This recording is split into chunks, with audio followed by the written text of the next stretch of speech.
Chaser Report is recorded on Gadigal land. Striving for mediocrity in a world of excellence. This is the Chaser Report. Hello and welcome to the Chaser Report. I'm Charles Firth, and with me today is Dom Knight. Hey! And Andrew Hansen again. And Andrew Hansen incessantly plugging his tour of Australia. Yeah, look, let's talk about that another day. I don't want to open that present yet of just hearing of No, don't worry about plugging. that. I want to talk about the news. There's a lot happening. Australia Post has an ambitious new plan to return to profitability. Governor in Indonesia has a brilliant solution for fixing school. And Rupert Murdoch has finally fessed up about what Fox News actually does at a position in America. Unbridled good for the world? Yes, it's absolutely no issue with it at all. Good. Let's start there because this is a fascinating story. To give the context for this, as you may recall, Joe Biden won the 2020 US election legitimately. I'm just going to say that so that people spam me on Twitter about how Bit controversial statement. A little bit there, controversial. So one of the elements of this was that they claimed that the voting machines were rigged, right? And one of the companies that makes them is called Dominion Systems. Yes. And they were so incensed at the endless claims about their machines being rigged and unreliable and so on, that they sued Fox News $6 billion. It's quite a lot of money. Because obviously if they can't be relied on, their entire business would fall over and the voting machines wouldn't work. $1.6 billion is incidentally the amount of money that Lachlan Murdoch has in his superannuation account. Anyway. he must be sore about the new tax. Oh, absolutely. I think we might see his newspapers coming out against it quite soon. So they managed to get Rupert Murdoch to file a deposition. You've probably seen it in Succession. It's where you go into a room and you have to give evidence on oath, but it's not in a court. It's just sitting down with lawyers. They do that in America and not here. And so he was being asked about what was happening, and he admitted several things. That he knew that Fox News hosts spread lies about the theft of the election, and he was happy to keep letting them do this. He was just completely upfront because he was on oath. Yes, right. And also, presumably, he doesn't really care. Like, if you're Rupert Murdoch and you want people to think that Biden is illegitimate, you don't care if it's a lie or not. Well, also did he sort of go, yeah, I did, what's the big deal? He's 91 years old. Yeah. The chances of any consequences coming to him are very, very slim. He's had 91 years of no consequence in life. They're not going to start now. Yeah, why would he do that now? And so they just said, are you aware that people like Lou Dobbs and Janine Pirro and Sean Hannity endorsed these false claims? And he said, yep, they endorsed them. It's quite extraordinary. So does that pose any problems in the Dominion case? Like, is part of the Dominion's case the Fox host lie? Like, it's not just that they lied, it's that they knew and lied. So, for instance, you're not going to believe this, but Sean Hannity, in text messages that were published, during the court process, was aware that this stuff was bullshit and yet still went on the air and said it. That's what gets really bad because it's not free speech. It's malicious. If you know the truth and you choose to share a lie, it depends on what the court says, but yeah, it says here. But hang on. Dom, you're being far too idealistic. Like, the way America works is they've got this Supreme Court, which was completely stacked out by Trump. I think he appointed about 4 of the 7 or 9 people on the court. Like 3, but it was enough. Yeah. He's sort of stacked out that court. So surely when it eventually ends up at the Supreme Court, they'll go, oh, no, it is free speech to be able to lie blatantly on air. Like, you know what I mean? Like, isn't the whole system completely rigged? So this whole idea that anything bad will ever happen to the Murdochs is... I don't think that anything bad's going to happen. I think they'll probably win the case on the First Amendment on some sort of dodgy get out. Yeah. This is as good as it gets. Oh, okay. As good as it gets. This only section is some parts of the media getting really upset about things like, for instance, Tucker Carlson texted... Sidney Powell is lying. Now, Sidney Powell is that wacky lawyer who went and did all the news circuit and made all these claims about Dominion's voting machines. Tucker Carlson knew they were lying, but still went on the air anyway and just basically gave her a platform and interviewed her and endorsed her. So do you think the Chaser should move into just wholesale lying about public figures? Yes. We've been lying since we started publishing circulation figures in the old newspaper. But the world has moved on, Charles and Dom. I think the thing that you're missing is that in the sort of post-Trump, alt-right era, lying, no one's bothered about if somebody lies anymore. Yes. Lying used to be seen as a bad thing to do, whereas now it's seen as de rigueur. It's simply fine, and no one cares about facts anymore. They're like, yeah, okay, so I'm being lied to, but that's fine, but I agree anyway. This is particularly the American mindset is, I know he's lying, but I agree with him. So, let's get behind this liar. That's the mindset now. And in some ways, people respect you more if you lie. Like it's tough. Only a tough man would lie. Like an alpha male lies to get ahead. and so that's a Donald Trump's person. conviction. It's true. People they might not like everything he does, but they really admire his conviction in his lies. Like he wholeheartedly Conviction. Yes, no. I'm sure. Telling the truth is for losers and wimps. As opposed to conviction in a court of law, which will never happen to Donald Trump. So the point is that actually it's not so much. So before, I think it was Goebbels who said, that you can, the art of the big lie. You can get away with a big lie. It's easier to get away with a big lie than a small lie because you can convince sort of half the population about a big lie, right? But what you're saying, Andrew, is now all sorts of lies, even really small lies. You can have a fun-sized lie. It finally is. It's transformed the way we live. It's made all sorts of things easier. It's made marriages more, much easier to negotiate. It's filled them with lies. Yes. It's made selling products much easier. Just claim it does any old thing. Yes. Andrew, I've heard your new tour is fantastic. Everyone's been talking about it. That's right. I've been lying. I've been telling everyone my tour is really, really entertaining. If anyone enjoyed the brief moment of just the honest truth that Fox hosts knowingly lie, they just go on the air and knowingly But we lie. already knew that. Like you're sort of saying something. But that we didn't know already knew. that they texted on the very day of their broadcast. Yeah. They've been caught with their pants down. Yeah. Yeah. Which on something that we absolutely knew that they did. Yeah. Yeah. This changes absolutely nothing. Yeah. There will be no consequences. Even if they have to pay out a bit of money, it's not going to affect them in any way. They'll just earn it back from peddling lies. Well, that should be the headline, shouldn't it, Charles?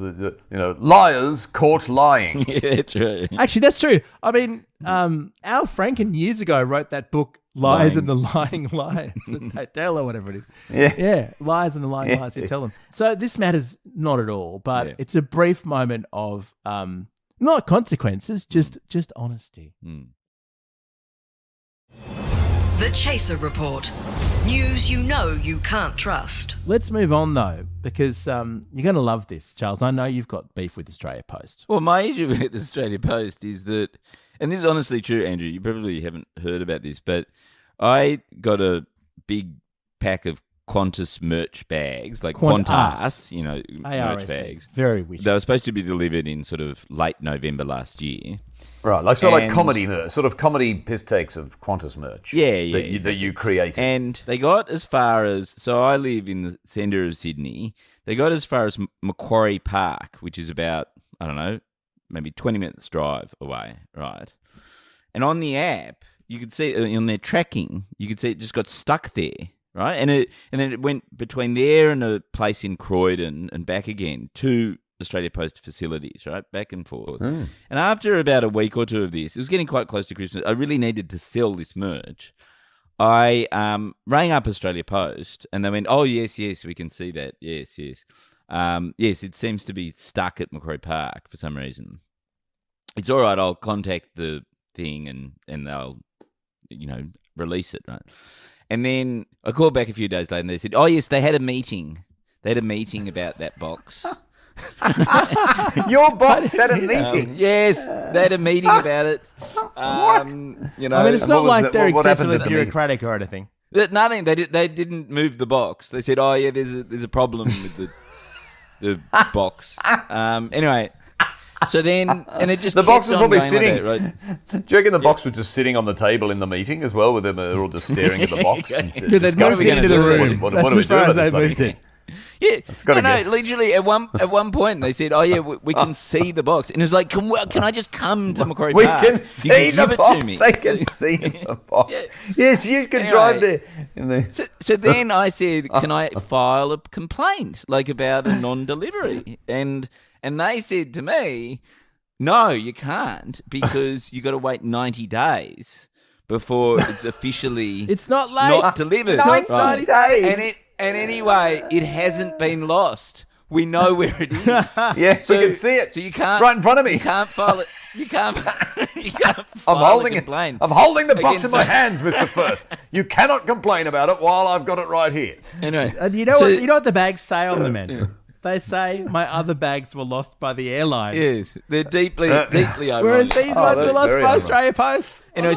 And this is God's honest truth. The solution to this was, because I talked to the Chinese manufacturer about this terrible problem, and they said, "We'll just send you some more."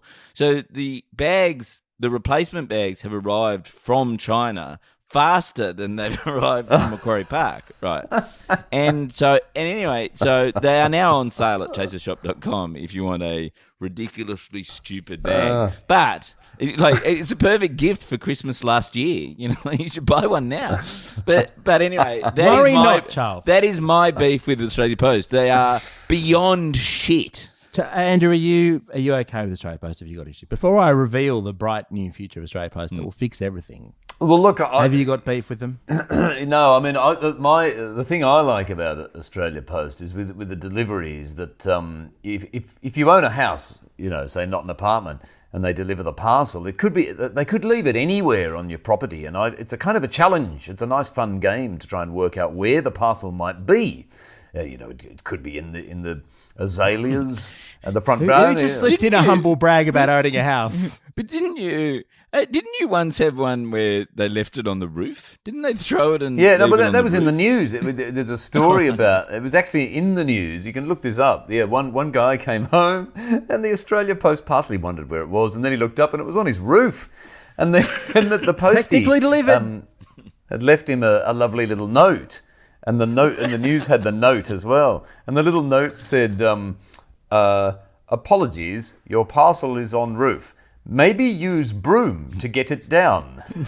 So the thoughtful postie had offered him some advice, you know, on how to retrieve. Unfortunately, he ordered his broom by Australia Post. Yeah, that's right. Yeah. Now, okay, so critics of Australia Post say that these days it's really expensive to send letters. I mean, the prices are very high. Yes. It takes forever to come, and I mean, there are some days when it feels like the postie doesn't even come to your street. Well, they don't, do they? Yeah. They only come 3 days a week, don't So, what's happened is that Australia Post has unfortunately posted a major loss now that the pandemic's over and we're not using their services all the time the way we were. They lost $197 million for the last full year to December. they? Right. So the solution that's been Wait. involved... Hey, hang on. During the pandemic, when everyone was locked down Yep. and ordered everything online Yeah. and everything got delivered online, that's when they made a lot. Yeah, they made money. Yeah. In a hostage situation. In a hostage situation, they managed to lose money. So I'm going to read you this headline from Sydney Morning Herald about the solution to Australia Post. Australia Post floats new plan. Slower, less frequent, and more expensive.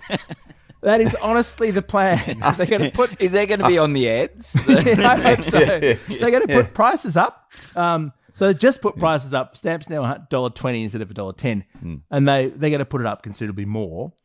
And they're going to relax letter delivery frequency and potentially deregulate the priority letter service to allow slower speeds. So you'll still pay for Express Post. It just won't in any way resemble anything that's Express. Well, that sounds like a good This plan. is great. doesn't it? I mean, look, I do hope they're handing around a lot of Cartier watches as congratulations for this idea.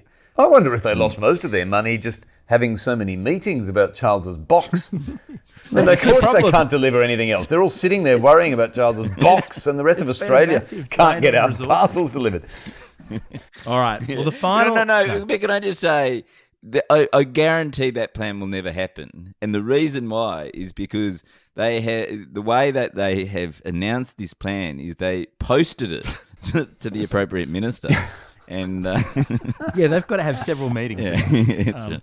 It's not that we've lost the profits, Minister. We know where they are. You can't complain.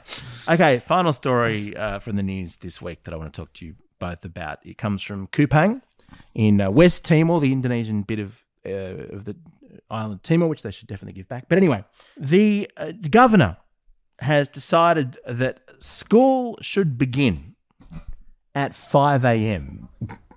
So public high school students in the capital are getting to school at 5 a.m. And this is because, he said this in a speech to education officials recently, students can sleep at 10 p.m. and wake at 4 a.m. 6 hours of sleep is enough.